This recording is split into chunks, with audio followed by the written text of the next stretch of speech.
Hey y'all, it's Julie, the nursing tutor. Let's talk about fluid and electrolytes.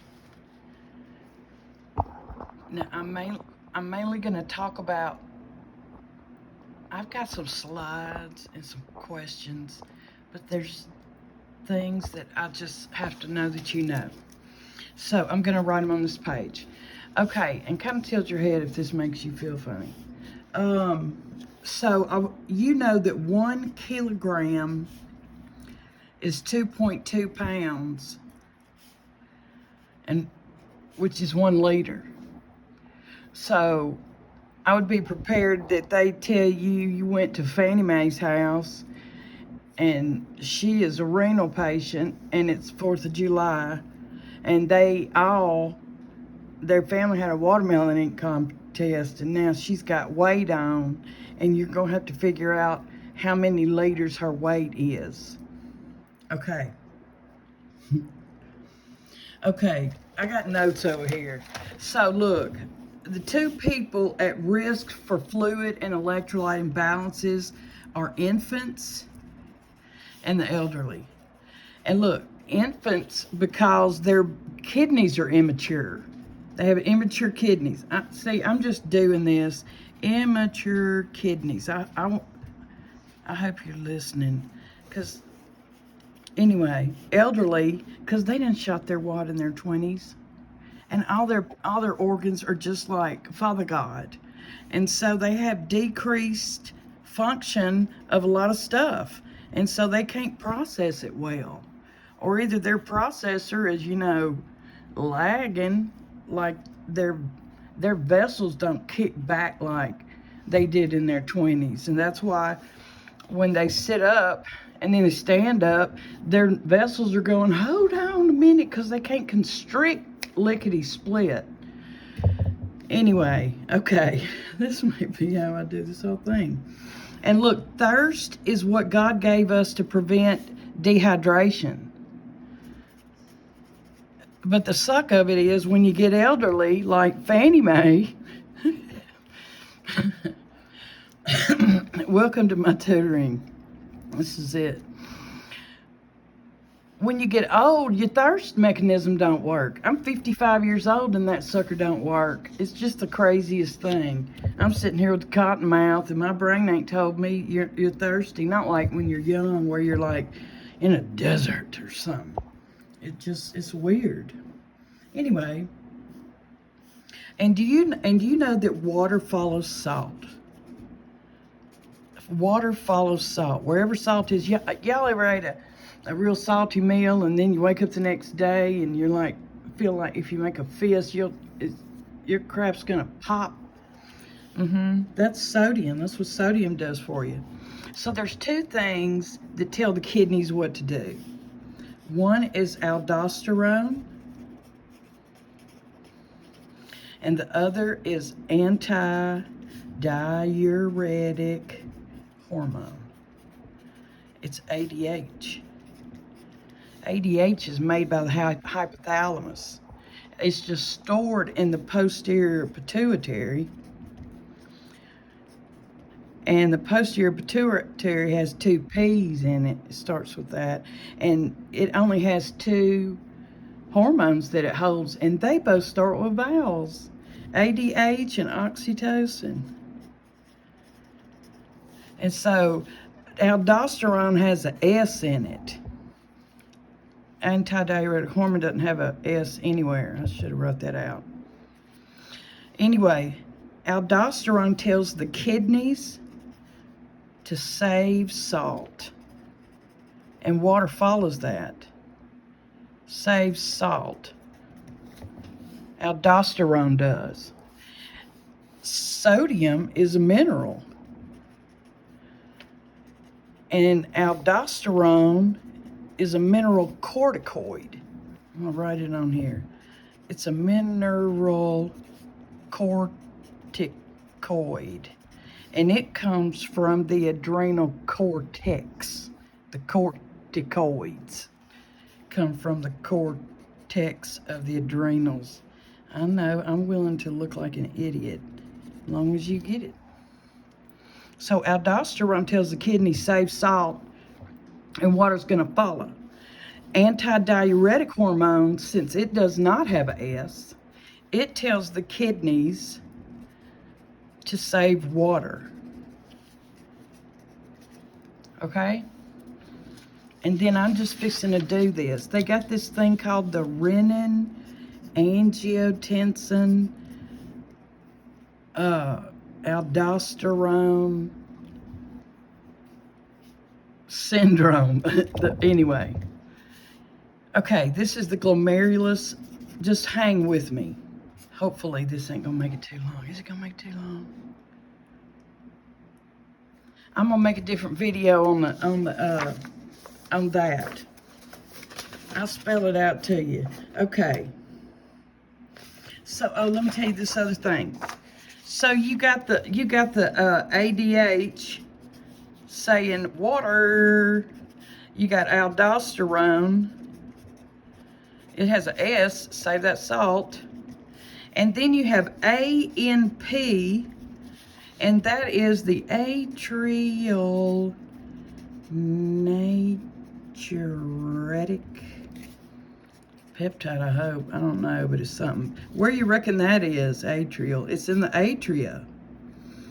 And when the atria stretch, when the fibers of that wall of the atria stretch a lot, it's telling these cells, oh crap, we got all this fluid on board. And so the cells will release this peptide, and it tells it blocks aldosterone.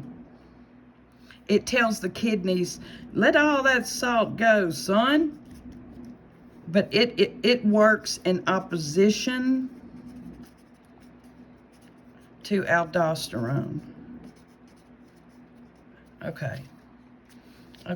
Oh, I hope I didn't screw y'all up. Okay, and then you got a B and P. This is a big one. This will be on your NCLEX. It stands for brain. It's cousin to atrial natriuretic peptide, and it is diagnostic. Pay attention to labs or tests that are diagnostic of something. There are some that detect it, and some that are diagnostic of it. B and P is diagnostic of heart failure. And I would think if you're doing fluid and electrolytes, cardio's coming, and I'm your girl. Okay, so look, I made these tables, and oh, Father God, it's still going, okay. I got a new little thing going, and I promise you I've done 40 different versions of this, and this is different than what it was 10 minutes ago. Okay, I want you to look at this. This is hyponatremia. The low side's always going to be on the left. That's how I put these. And the high side is hypernatremia. So with hyponatremia, the cells are going to swell because they're trying to equal the number of particles on each side floating in water. I hope you get that. If there's more water on the outside of the cell than there is inside, then some of the water's coming inside the cell till it equals out on either side. And if there's more, hypernatremia means there's more water inside the cell than there is outside, and compared to, stuff floating in it. And so the water outside the cell will go on the other side, and that cell will shrink. So in hyponatremia, they'll get cerebral edema, a headache, and just a dang stupor, or in a coma. And then in the CNS, the cells will shrink, and look, they'll get irritable. See, they're in a dang stupor over here. They'll have convulsions and seizures. So when people are hypernatremic, seizure precautions are a priority. You hear me. All right. So look, a rapid pulse, tachycardia, same thing. Hyponatremia is going to be hypovolemia and hypotension. Okay, makes sense because there's no salt in there. And so hypernatremia, and so there's not a lot of water. You understand, because water follows salt. But in hypernatremia, they're hypertension because all the water is falling, and is following all the salt. And hypervolemia. In hypo, we ain't thirsty. Oh, she's thirsty over here. Hypo, decreased body temp. You see, can you compare how, like, it's kind of just sinking over here, and it's just because it's hyper. Elevated temp. Of course, she's peeing over there. Maybe her clutcher isn't clutching like it used to because her sodium's low. But over here, hyper, she can't. Oliguria and urea. Because, you know, clutching, I don't know. You're going to remember it, and that's all that matters right now. And then hyponatremia, she a dementis. I'm so sorry. And then she's dry skin with the hypernatremia. Look, this will be on NCLEX. If a client's on lithium, monitor the lithium level because hyponatremia can cause diminished lithium excretion resulting in toxicity. Hyponatremia precipitates, means it brings that crap on. Lithium toxicity in a client taking lithium. Okay, so the clinical manifestations of hyponatremia are the result of cellular swelling and are first manifested in the CNS. That's what I want you to pay attention to in this. I mean, a lot of the stuff with hyper or hypo with your sodium, you're going to see it in their head. And they lethargic, or they just irritable, you know. Daily weight is the most easy and most accurate means of assessing volume status. Same time in the morning, after they pee, but before they eat, preferably on the same scale. You get what I'm saying. And look, the elevated sodium level, along with neurologic symptoms like, you know, stupor and stuff, indicate that there is an immediate action to prevent further serious complications such as seizures. Precautions, elevated serum. I would be prepared for something asking me, and I'm gonna have to throw some of them seizure precautions in it. Now we're at hypokalemia. Hypo, cardiac irritability and dysrhythmias. But look, when it's high, there's decreased conductivity. It's like it's just numbing everything in the heart. He's just, you know, jacked up, needing some K. And they got all the K they want, so they ain't even trying to work. Hypokalemia, it'll paralyze your ileus. It'll paralyze your intestines. Won't be no peristalsis like waves moving your dookie down, and you get constipated when you're hypo. But hyper, yeah, that's turned up. Yeah. And then hypokalemia, they can't concentrate urine, which means they just peeing it all. I mean, they just giving it all away. All the urine, all the water. Over here, hyperkalemia, they oliguric. I mean, they, you know, probably clutching. I don't know, because it's hyper. And if that's how you got to remember that, then let's make that the rule. Research, evidence-based research. Okay, my bad. Hypokalemia, they got vomiting. They'll be a little nauseated, but that's kind of the same. So pay it, you know, that almost to me, I can just like put that on the shelf and I don't have to worry about it. Hypokalemia, they're thirsty. And hyperkalemia, they have muscle cramps and paresthesias. And, you know, if you don't know what paresthesias are, when your foot goes to sleep and then it starts waking up and you don't want anybody to touch it. That's a paresthesia. There's folks walking around with that all the time. And look, metabolic alkalosis, we know that that's with that because there is low K in alkalosis. Okay? And then look at here. Hypocalcemia and hypercalcemia.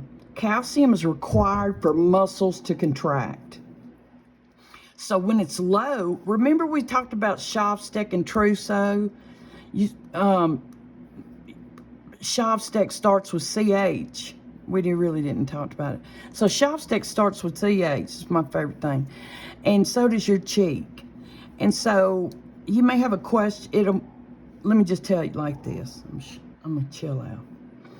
The CNA comes to you and says she was helping Mr. Smith get ready for lunch, and she wiped his cheek, and it started spasming on that side. The cheek is Shavstek.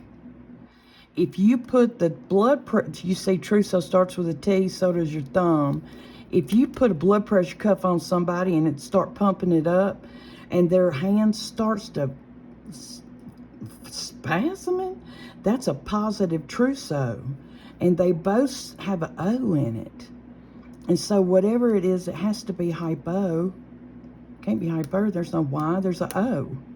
It's my mind. You have to remember calcemia. But these two, when those are there, tetany will be coming. And seizures after that. So with hypocalcemia, I'd be prepared for a question where I got to throw some seizure precautions in there, because look, his laryngeal could spasm. Father God, shut his windpipe, asphyxiation, and cardiac arrest. Dear God.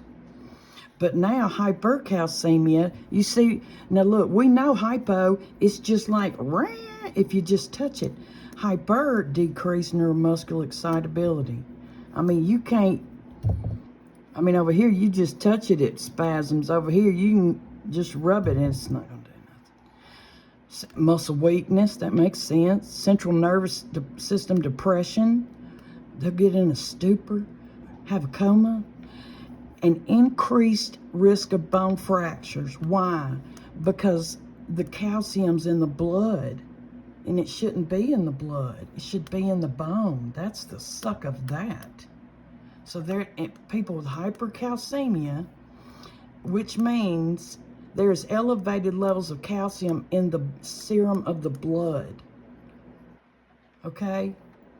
They increase risk for fractures. Vomiting, constipation, and kidney stones. A lot of kidney stones are made of calcium. Okay, I don't know how long this is. It's 17 minutes.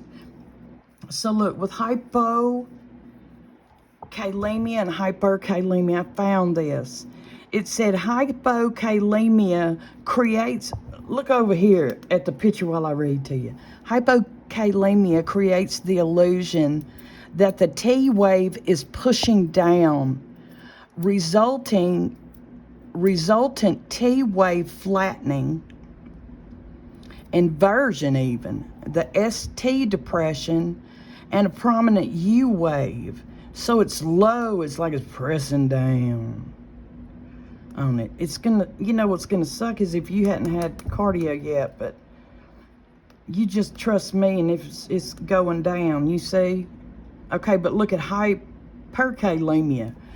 It's like look at him pulling it up.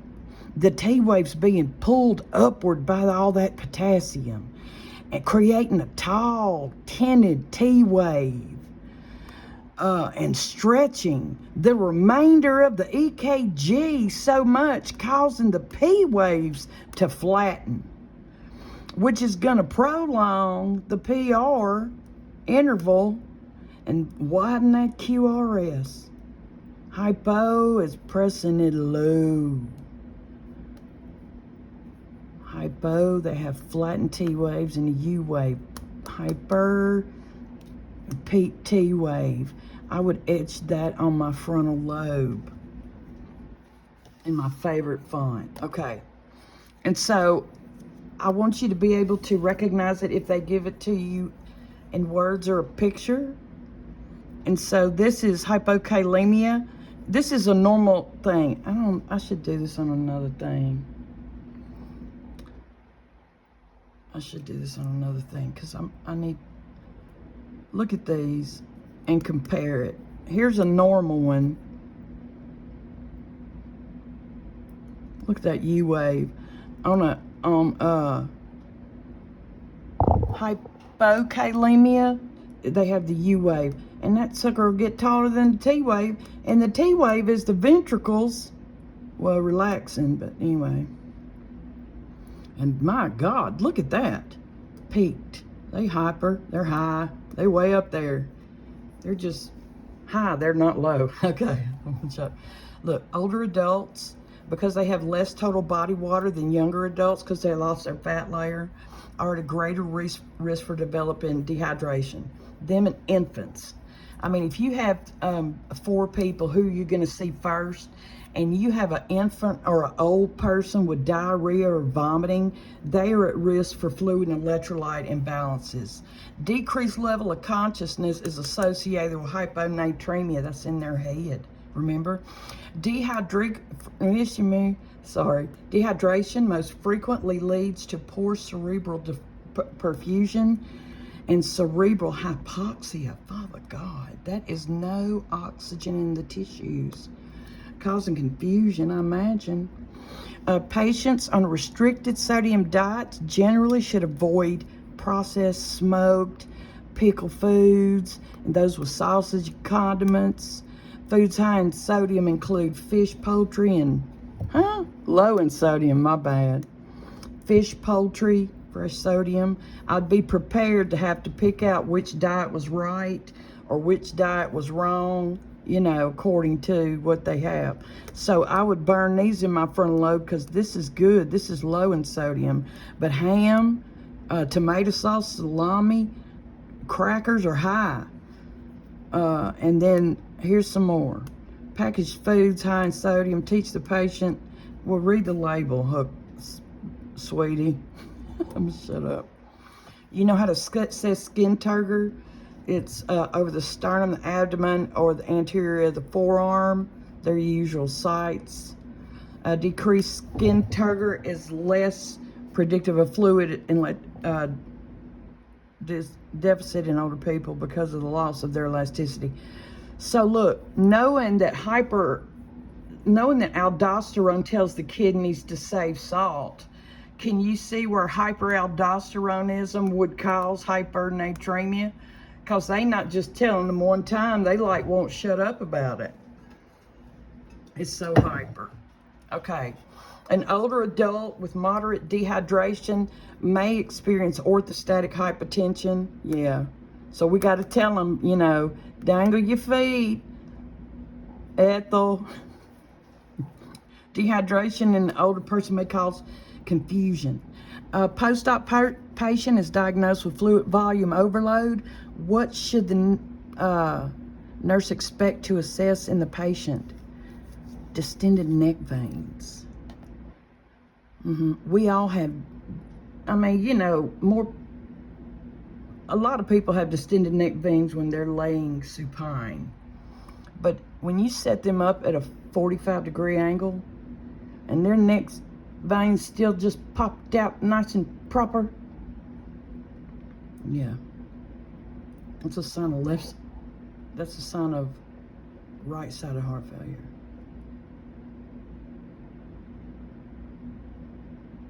No, left-sided heart failure. I'm having a brain fart.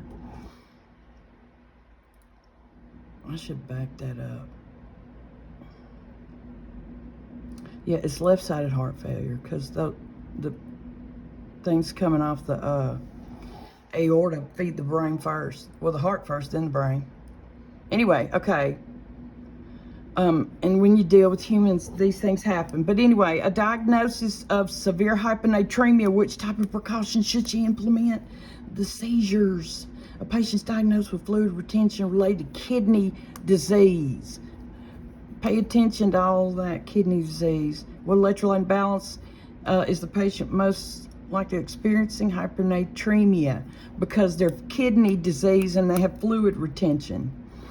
Patients admitted to hyponatremia, look at this, he's got hyponatremia caused by being stranded on a boat in the Atlantic Ocean for 5 days without fresh water source. What is the patient at risk for developing? I mean, he's got hella hypernatremia and cerebral bleeding because his blood cells are just like popping. The older adult experiences water diarrhea for several days with abdominal and muscle cramps. Which imbalance is the patient most likely experiencing? Hyponatremia. I'm going to tell you that another time. So look, the nurse is reading the primary health care's progress notes in the client records and sees that the doctor has documented insensible fluid loss of approximately 800 milliliters daily. Which client is at risk for this loss? A draining wound, insensible. I can measure their wound drainage. Urinary catheter, I can measure that. Fast respiratory rate, we're gonna put that on pause. And then the client's nasogastric, I can measure that. And it said insensible water loss. So a fast respiratory rate is going to be it. You ever blowed on a window and how you get wet? Well, I mean, you're losing water. That's insensible water loss, your condensation. And so a fast respiratory rate, I mean, you're doubling losing. And with an elevated temperature, it's even more insensible water loss through the breath than thought before. Okay, and so look at this rationale. Sensible losses are those that the patient is aware of, such as those occurring in a wound, through a wound, GI tract losses, and urination. Insensible losses may occur without their awareness. Insensible losses occur daily through the skin and the lungs.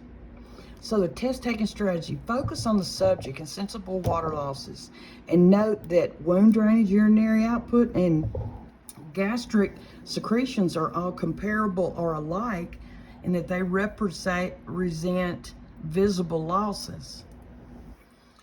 The type of losses that can be measured for accurate output. Fluids lost through the fast respiratory rate cannot be accurately measured, only approximated. You can review that. If you want to continue with some questions, I'm fixing to make a part 2. So this will be fluid and electrolytes part 1. Will you like and share and comment, please? And thank you. I hope you like this. If you like it like this, let me know, because this is how I best do. And if not, wrap it in love. Okay, y'all.